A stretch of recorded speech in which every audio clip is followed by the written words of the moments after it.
Di situ pun banyak bangunan-bangunan menarik. Kalau kita melepas pandang ke arah barat, di situ kelihatan Empress Hotel, hotel yang mewah pada zamannya. Di sebelahnya ada Empress Theater, gedung bioskop yang juga mewah. Di lantai 2 dari bioskop Empress ini ada restoran, di mana restoran ini punya chef andalan, namanya Angko Along. Itu sangat terkenal itu. Kemudian di samping kiri bioskop Empress Hotel ini ada lagi bioskop kecil, lebih kecil, namanya bioskop Gembira. Itu untuk kalangan kami nih anak-anak, sebab tiket masuknya itu harganya sangat murah.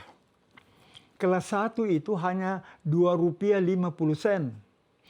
Kelas 2 Rp1,50. Dan kelas 3, ada kelas 3, ini kelas favoritnya anak Kampung Renggang ini, hanya 75 sen.